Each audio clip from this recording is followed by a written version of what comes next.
드론은 다양한 가능성을 지닌 미래시대의 비행장치입니다. 간단히 말하자면 무인항공기로서 조종사가 원격으로 조작이 가능하며 성능에 따라서 거리와 해낼 수 있는 분야가 다양해집니다. 그리고 이러한 드론으로 촬영이나 구조, 물건 배달 등 인간이 해내기 어려운 일들을 해낼 수 있습니다. 하지만 이런 드론의 이점을 생각해 전쟁 무기로도 개발이 되었고 지금 역시도 다양한 고성능의 드론이 개발되고 있는데요.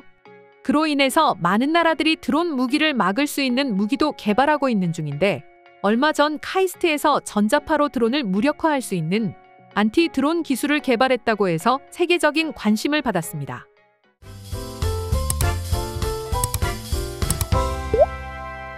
얼마 전 일본에서 한국의 드론 방어와 그에 대한 개발이 성공했다는 보도가 나왔습니다.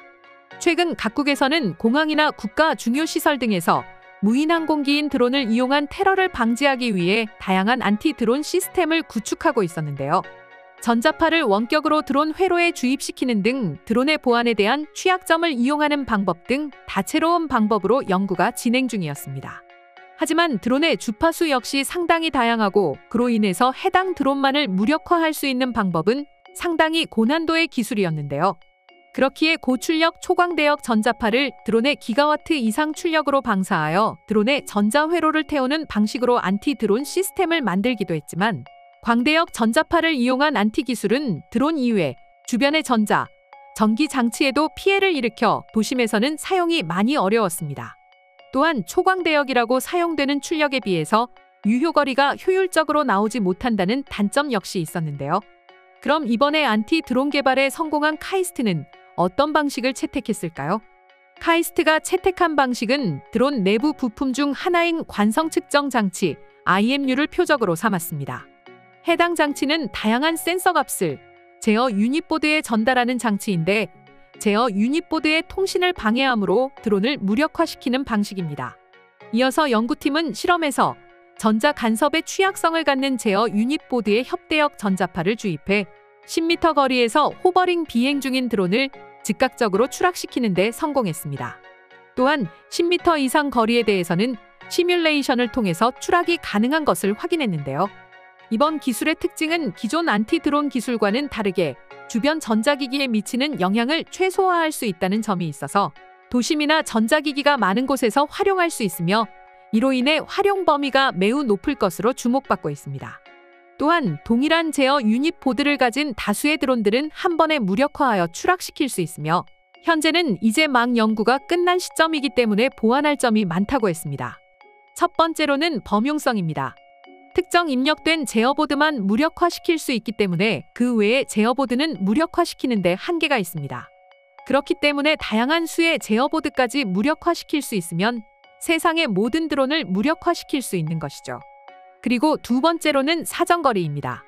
사실 10m라는 거리는 아주 짧은 거리라고 할 수 있으며 이로 인해서 해당 거리에서는 차라리 돌을 던지는 게 더 빠르지 않겠냐는 말이 많았는데요.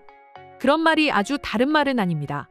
하지만 현재 카이스트 측은 무력화 시스템을 개발했다는 것에 의미를 두고 있으며 앞서 개발에 착수한다면 유효 사정거리는 얼마든지 늘릴 수 있으며 그것은 시간 문제라는 결론 역시 도달하게 되었습니다. 드론을 격추시키는 방법에는 다양한 방법이 있습니다. 앞서 말씀드린 것처럼 약간은 원시적인 방법이지만 돌이나 다른 물건들을 던져서 격추시키는 방법이 있고 그 외에 물리적인 방법인 총 같은 사격 무기로 무력화시킬 수도 있습니다. 하지만 그렇게 하기에는 탄환 낭비가 심해 드론을 격추시키는데 오히려 마이너스적인 효과라고 하는데요. 그에 비해서 카이스트가 개발한 드론 무력화 시스템은 한 번 개발한다면 주파수만 내보내면 되는 방식이라서 총이나 포탄 같은 물품에 비해서 압도적인 경제 절감 효과를 보이고 있습니다. 또한 재래식 무기의 특성상 오발 사고가 생길 수도 있는데 그런 불의의 사고 또한 미연에 방지할 수 있다는 이점이 있습니다. 무엇보다도 도시에서 사용이 가능하다는 것에 주목을 할 필요가 있는데요. 사람이 많은 곳에서 총으로 드론을 격추시킨다는 것은 말이 안 되는 일입니다. 그렇지만 침범한 드론이 위험하다면 반드시 격추시켜야 되는데 그런 상황에서 카이스트 연구진이 개발한 안티 드론 시스템은 상당히 효과적일 것이라는 의견이 지배적입니다. 사실 지금까지 모든 나라에서는 드론 방어에 대한 연구가 활발히 진행 중이며 한국 역시도 마찬가지입니다. 세계적으로 드론을 막기 위한 시스템으로는 한국과 모든 나라가 비슷하게 이루어지고 있는데요. 일단 제일 먼저 레이더를 통한 원거리 탐지가 있습니다. 드론의 위치와 침범을 확인하고 난 뒤에 광학장치를 이용해 드론의 식별을 추적하고 난 뒤 드론의 전파를 방해해 날지 못하게 하는 소프트킬 기능이 발동합니다. 해당 기능은 무선 방해 시스템인 제민과 드론 통제권을 뺏는 스푸핑 전자기파를 내보냅니다. 만약 이런 소프트킬 기능이 먹히지 않으면 최종적으로 공중 확산탄으로 드론을 직접 요격하는 하드킬 방식으로 돌입하는데요. 자동 사격 시스템과 수동 사격 시스템으로 요격하는 것이죠. 하지만 이번 카이스트가 개발한 안티 드론이 개량된다면 소프트킬과 하드킬이 필요 없이 평화적으로 무력화시킬 수 있기에 세계의 많은 방위산업에서 주목하고 있는 중입니다. 이렇게 한국의 안티 드론 기술은 세계적으로 많은 관심을 불러 모았는데요. 그럼 지금부터는 한국의 안티 드론 기술에 대해 외국인들은 어떤 생각을 하고 있는지 더욱 자세히 알아보도록 하겠습니다. 한국이 이번에 또 해냈구나. 통신장애로 드론을 격추시키다니. 아주 신선한 아이디어야. 그냥 통신장애가 아니라 특정 시스템의 통신장애야. 꽤나 복잡한 구조로 이루어졌을 거라 생각해. 카이스트에서 만들었다고? 한국 최고의 공대 아닌가? 맞아. 정말 한국의 천재들만 들어가는 곳으로 알고 있어. 이제 한국의 드론은 의미가 없겠군. 드론을 날리는 즉시 떨어질 테니까 말이야. 아까우니까 드론 날리는 건 멈춰야겠어. 그래봤자 10m밖에 안 되지 않아? 그러면 크게 효율성은 없어 보이는데 말이지. 중요한 건 저런 기술을 개발했다는 거야. 자동차도 처음 만들었을 땐 사람보다 느렸다고 해. 하지만 지금의 자동차 속도는 사람이 도저히 따라갈 수 없지. 그거랑 비슷한 것 같아. 한국은 절대 멈추지 않는구나. 항상 새로운 걸 만들어내니까 말이야. 핸드폰만 봐도 잘 알 수 있지.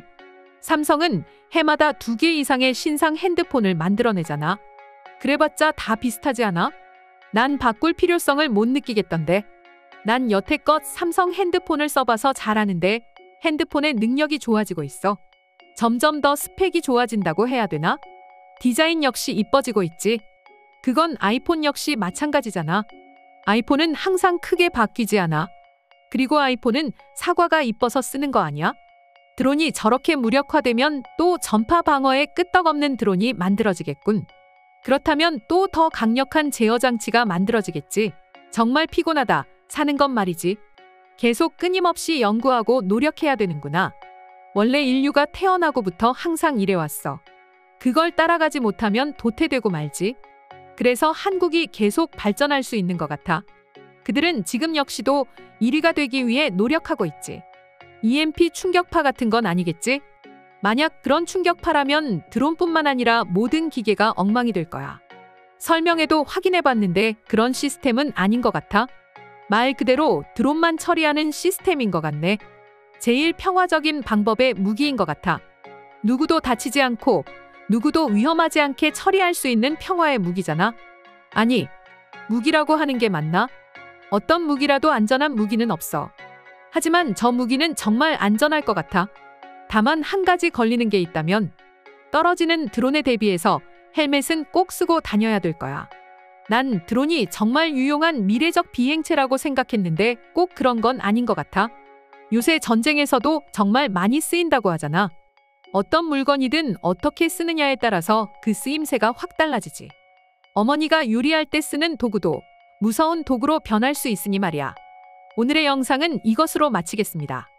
영상이 유익하셨다면 좋아요, 알림 설정 한 번씩 부탁드리겠습니다.